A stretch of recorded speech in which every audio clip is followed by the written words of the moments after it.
So we are back. So before we get into anything, I did have a recording for the New Japan Rambo in there. Yep. Number one, the match was 50 minutes, and clearly we did not have the time nor the patience, and Peanut Gallery was like pissed through the whole one match. I think he was just hungry, but there was no way we would have watched that match. No.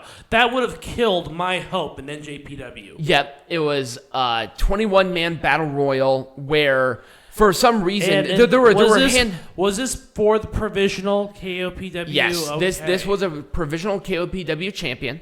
Toru Yano did not win. Chase Owens is the provisional champion right now. Oh my god. But here's the thing, is that there were handcuffs around, hanging on the ropes for no reason. I did watch parts of this match. It was over the top rope, both hitting the floor kind of match. The point of the handcuffs were there because fucking reasons. This is stupid. It was a stupid idea. This whole concept is stupid. Kazuchika Okada was the one who introduced this to us, and he's not going for it because he's not bothering. Anyway, it was retarded. It was just going to kill our entire vibe the entire night. And my vibe was already halfway killed because I've been watching like 3 weeks in a row of multi-pay-per-views, and I'm just had enough. Now, luckily, next week we don't have one, so be thankful for that. We actually have a really exciting topic for next week, which I cannot wait to tell you guys. Anyway, so let's go into our first match. It was Taiji Ishimori and El Phantasmo taking on Rocky Romero and Ryusuke Taguchi for the IWGP Junior Heavyweight Tag Team Champions.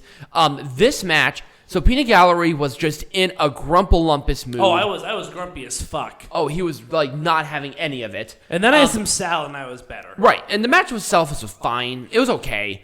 I thought with the rivalry going into it, it would have been better, but it really wasn't. Right. It never really got out of second gear at all. It didn't. But at the end of the day, it was a CR2 on Ryusuke. So Ryusuke did pull off the boot of El Phantasmo. He looked in the boot, shock face to the camera because, Ryusuke Taguchi is amazing. And he was about to show the referee. And I thought that whole sequence was great. Yeah. It's like, okay, this boot is obviously loaded. Right. And the fact that they have not figured it out, I feel like they're going to have another one of these matches. Like you kind of did a Chris Pratt and Parks and Rec sort of thing. Right. He literally did that, and it was really good.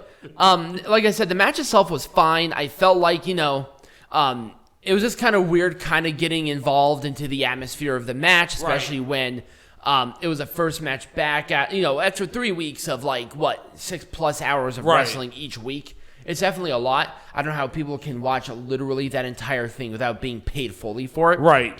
Oh my God, I cannot watch wrestling for more than 6 hours a week without being paid for it. Right, exactly. But, I feel like we, getting to what we paid for, I guess we do pretty well with it. I have this thing called a social life. Wait, you do? No. So Bullet Club did retain. So here's my thing. I feel like in this circumstance, it was the right call, but at the same time, if they really wanted Taguchi and Romero to win, which they're going to. Right. They're going to win these belts. It's going to happen at some point, but I feel like this wasn't necessary. It was not. And it really sucks. Now, I have full faith in New Japan. They'll figure this out. Right. But it was just kind of a weird spot. Anyway, let's go to our next one, which was a much better match. Oh my God, this match was amazing. Not just only storyline telling and everything, but Peanut Gallery was in a much better mood. So it definitely added on to that. El Phantasmo defending the IWGP Junior Heavyweight Champion against Robbie Eagles. Robbie Eagles winning that match. Yes. With a finisher move of some sort. It was the Ron Miller special with knees to the leg and then wrapped it back around. And El Phantasmo is just awesome. Right. He's so good. I feel like this was kind of like a star-breaking moment. And we will talk about once again, we'll talk about this when we talk about some wrestling lesson. Yes. Oh, no, we're talking about this with some heckling. Yeah, we're going to talk about with heckling. But it was a very good match. Robbie Eagles not only won the match and won the title, but he is the first Australian champion. Is he the first Australian champion or the first Australian junior heavyweight champion? He's the first Australian junior heavyweight champion. I see.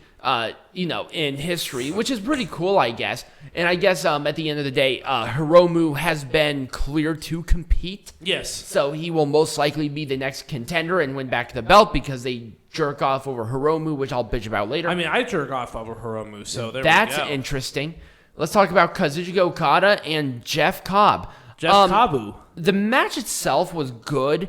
I thought they really never got out of that gear. No, they did not. It was not as good as it could have been. The tag team matches that they had at the last Summer Struggle in Osaka was a much better match. I'm so glad the Summer Struggles are over. What's next? G1?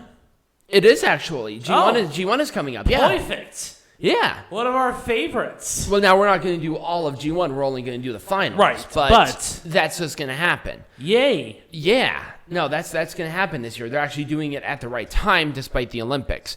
But it was a roll-up, a sunset flip counter for Okada to win the match. So Jeff Cobb still looked strong. Okada obviously is Okada, so even if Okada lost, he still would have been fine. Right. Overall, I was just really disappointed. It was just a really disappointing It was not match. as good as it could have been again. Right. But I feel like if they face each other at G1, it'll be a great match. Oh, absolutely. Anyways.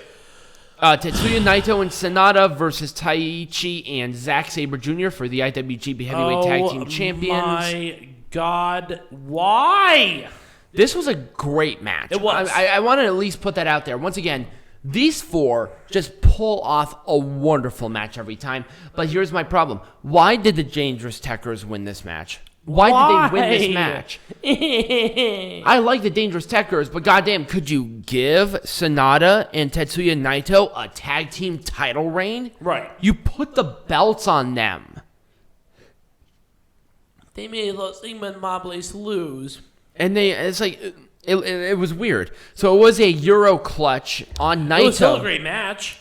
Right, and it was like a weird roll-up thing. It was a Euro clutch. It was a roll-up for Zack Sabre Jr. Zack Sabre Jr. beat Naito with that roll-up. So I feel like the rivalry is not over. It's not over, but we definitely had Yoshihashi and Hiroki Goto kind of inserting themselves into the tag team title scene. Which I don't mind. Absolutely. Gorillas of Destiny are not going for the titles all the time. They're not the champions right now. Unfortunately, now it's the Dangerous Tekkers for the 10th time. It's actually only the 3rd, but it felt like the 10th. Oh my God. Oh, cry me a river. I know. I'll bitch about this more when we make Pro Wrestling Majestic again, because trust me, this result does not make Pro Wrestling Majestic again. All right. So finally, with a last-minute change. Yes. It was Shingo Takagi. Yes, there we go. As the defending champion, taking on Hiroshi Tanahashi in a awesome match. Yes. Now, for what they had to do with this match, the last-minute change, a last-minute setup to the match, you knew this was going to be a good match. Oh, yeah. This match pretty much told me exactly what it was going to be. It did not exceed my expectations for this match. I've seen better from these two. It has. But considering it's last minute, I'm okay with it. I'll give it a pass. I mean, considering this match was announced 2-3 hours before. Right. Before the actual show itself. Right. I feel like they pulled off a good match. And it was Last of the Dragon on Tanahashi for Shingo to retain the belt, so at least somebody actually could retain the belt. Then we got my favorite Bullet Club member, Evil. Yes, Evil did like a little promo. He came in, he attacked Shingo, putting himself basically the next in line. Awesome. He won. Come out of dick. Well, that's interesting. And that's what happened, and that's how I finished. But it was a really good match. It was just a really good show overall.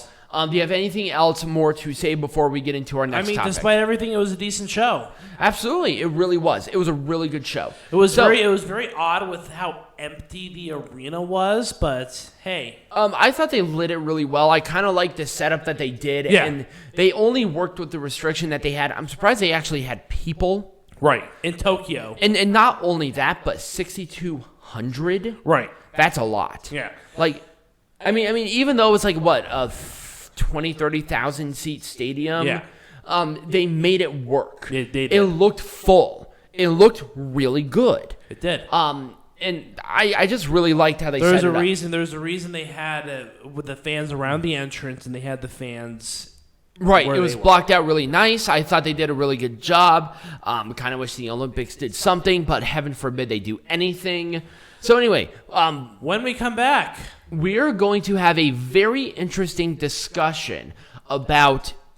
You're the one who's doing this. Right. Did you want to introduce it? Yeah. So I didn't have a really clever name for this one, but I thought it was really relevant to what we're talking about. Is we're gonna discuss people moving up from the junior heavyweight to the heavyweight division. Mm-hmm. And we are going to kind of have a really deep discussion, I think, about the idea that is the junior heavyweight division in NJPW inferior to the heavyweight division. Right. So join us for that discussion here when we come back.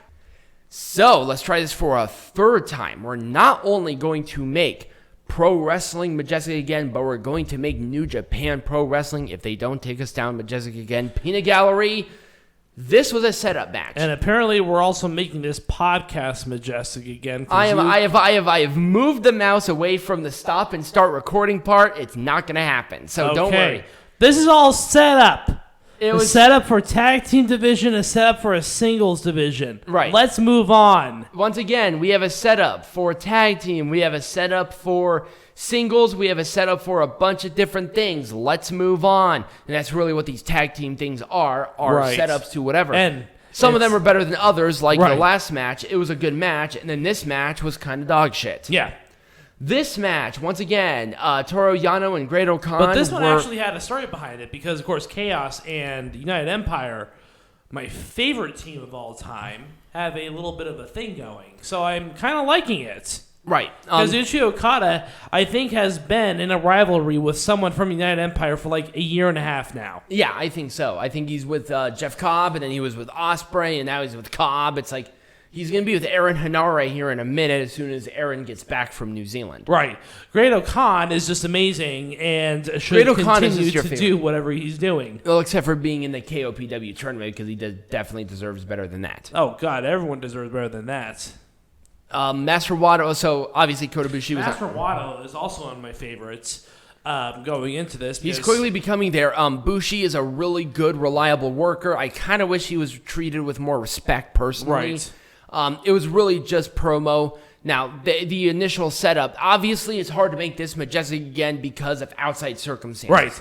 Right. If you're a fan of Pokemon, Ruby and Sapphire, Master Wato is like the Wally. He's getting there. He's getting stronger. Right. As time goes on. he's kind of like the newest young lion that's just getting better and better as age goes on. And, you know, I mean, you could kind of have the same argument with Great Khan, but Great Khan is on such a different level than Master Wato. Master Wato is more of that technician sort of thing, which makes sense with Kota Ibushi. And he's also a junior, which is great for that junior division. I just kind of wish he would face more of some juniors. I would like to see him taking on like El Desperado or Robbie Eagles at some point, but it is what it is. Right. This was such a great rivalry, and it was a great blow-off. This was a good blow-off. I could not have written this better. And in context, it's a good blow-off match because... Oh, those are my shoes. So this right here, this is making Pro Wrestling Majestic again. Yes. Right here. This match. A great rivalry. Yep. It felt like a grudge slugfest fight kind of feel, and I love it. Mm-hmm. You could definitely tell the emotion in it, which, once again, kudos to the wrestlers. Yeah, will you stop playing with the cord? I'm sorry, I like playing with cords. Well, you're going to ruin the audio, so cut it out. I am. So, once again, you could not have written not this match was kind of meaningless in the face of the person at commentary, but what a good set. It was a good setup. It's going to set up for a big match that we're obviously all looking forward to. Yada, yada, yada. Kenta, and Shibata, and then Hiroshi Tanahashi picking up the win, where with this win, it justifies him being the replacement for Grand Slam. Right. So I'm not actually mad about that. Right. Because, And then Kenta feeling the pain of the loss. He's going to go after a Shibata, which is great because we need a blow-off for that. Anyway, let's talk about this. Okay, they're not done with this rivalry. They're clearly not. No, they're not. They're not done with either tag team rivalry at this rate. Right. Which is fine. I feel like you were a little crabby to actually enjoy this match for what it was. I was very crabby. I did not enjoy this match. It was a really good it was an okay match. I did like it. The problem is that it felt really long. Mm-hmm. And I feel like if they picked up the pace just a little bit more with maybe some more rest instead of a prolonged rest, which is what I felt like this match was, I would have enjoyed it more. Yeah. But it really never got out of second gear. It was pretty much on first gear in a cruise. I'd rather have it go up to fourth gear and then go down to 2. Up to fourth and down to 2. You need that balance, but when you're here, it doesn't do anything for anybody. But with the mega coaches getting screwed with the low blow and everything, they're going to have this match again. And I feel like they're waiting for more people to have the opportunity to be in the crowd, which I don't mind.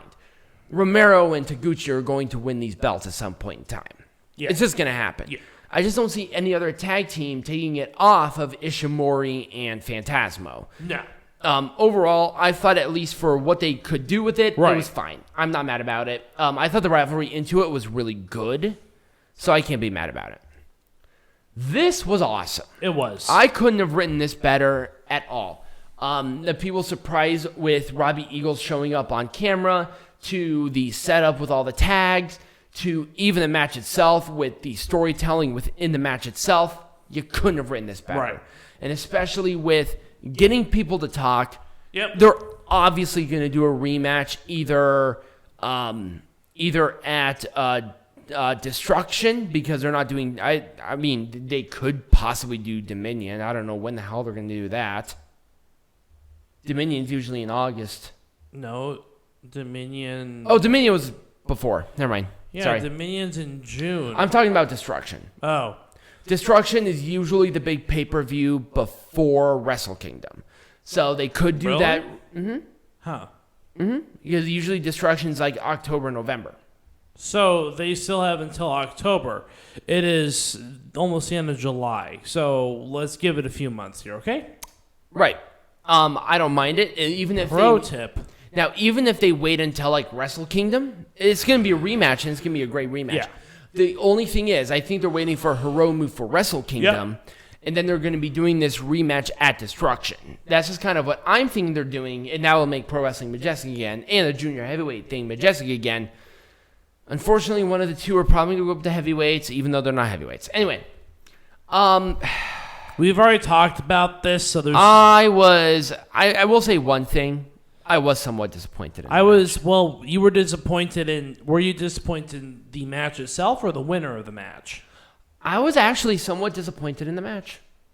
I mean, it was a good match, don't get me wrong, but I feel like that they missed a lot of special moments that could have happened with this match, and they did not have that. You know why? Because there weren't as many fans in the crowd. Unfortunately, they're waiting. Unfortunately, that doesn't matter. Yeah. I'm sorry. We had this with a tag team match that had so many special moments where people got really excited for this. Where Okada was going to hit a drop kick on Great Khan and Jeff Cobb runs in there and catches him. We did not get any of that special moments really with this match. Also, Great Khan in a suit. Right. It's Muy awesome. Fantastico. You can't blame that. I mean, the ending I thought was fine because they kept Jeff Cobb strong. And obviously this is especially with Will Ospreay being out for as long as he's going to. With neck injury, you're going to be out for at least 10 months. Yeah. They're keeping at least somebody that is competent in wrestling to the extent of Cobb strong. Now, and that's fine, but I just felt like there was some magic there that was missing. Will Ospreay has a thing with Babe Priestley, right? Priestley? I think they're engaged, if I'm not mistaken. Because Babe Priestley's on NXT UK now. Yeah, I'm aware. Okay, perfect. Yeah. So I want to make sure that people knew. Yeah, she's like, I think she's like called Blair Davenport or something like that. Yeah, some bullshit. Right. It was just kind of like out of nowhere. Anyway, so like I said, there was just that's not an item. There was just not that magic that I expected from this match, and I was just kind of like let down by it. Now this match was awesome, but once again, this is where the fucking ending pissed me off. Fuck! Why did the Dangerous Tekkers win this? It doesn't make any sense. Why would you have... Why are you playing hot potato with this fucking title? I hate it when fucking people play hot potato with the titles. Right? At least this is with the tag team titles. But still, New Japan is not known for playing hot potato with their fucking titles. And they're doing it with this, and it's like, why? What are you guys doing? Are you guys trying to pop a rating? Are you guys trying to do something? No. Have just really good matches. People are going to be flocked to you anyway. You guys had 6,200 people in Tokyo Dome during lockdown. Tokyo Domer. Well, during another state of emergency. Not during lockdown, but state of emergency.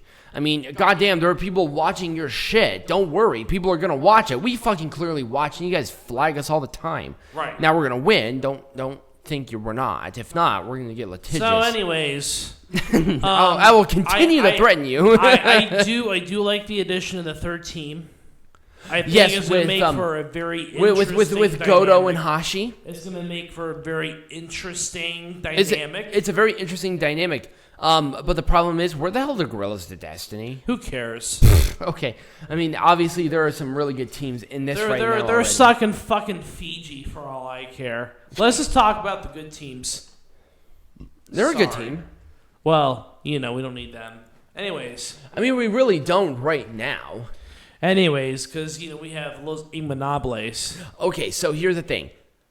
Given the circumstances of what they were given, obviously the health and safety of a competitor comes top priority. Right. And if they do not believe that Kota Ibushi was ready to get back into the ring, I'm going to trust the medical... Ibushi was on a fucking ventilator yesterday. You think he's going to Was he really? I don't know. Oh, I thought he was. No, wow. I'm just like, Can you not do that? I mean, he had pneumonia, so. I mean, he had pneumonia to the point of where he could not compete for the week. But now, keep in mind, with COVID, I feel like the restrictions are going to be there. But pneumonia is nothing to mess with. No, it really isn't. You don't mess with that. And still, nobody knows how this guy got this. It wasn't from anything vaccine or COVID related. He tested negative for COVID. His full vaccine was there, and he had it for weeks. Yeah. So there was no reason for this. I don't know. It was just kind of weird. It was probably just a victim of circumstance because everybody had their fucking masks off all of a sudden. He probably went to Buffalo Wild Wings and picked his nose. Probably. Sounds like something from experience because I had that same thing. Right. Well, twice this year. Yeah, you had, the second time you didn't have COVID. The first time you did. Yes. The second time you just had a cold, which now you just finally kicked. Yep. Most pain in the ass thing. So what happens? I start a new job. I go to Buffalo Wild Wings. I pick my nose, and then I get a sickness. Because apparently peanut gallery is a child. But with what they were given, with the injury, with the last minute replacement with Tanahashi, they did a very good job. They did. It wasn't the best match in the world, but obviously they had like 5 hours to prepare for this match. So right. With Tanahashi beating Kenta, he was obviously a very good possible contender for the belt. Yep. And with that being said, I think they're waiting for Okada for later, like with Destruction or something, before they want to do that. Yep. Depending on what they're going to go with. Actually, they might even wait for Evil and then do something really cool for Wrestle Kingdom later. Evil. And once again, you put Evil, who won his match against Ishii, once again, possible contender, could have easily fit within this criterion.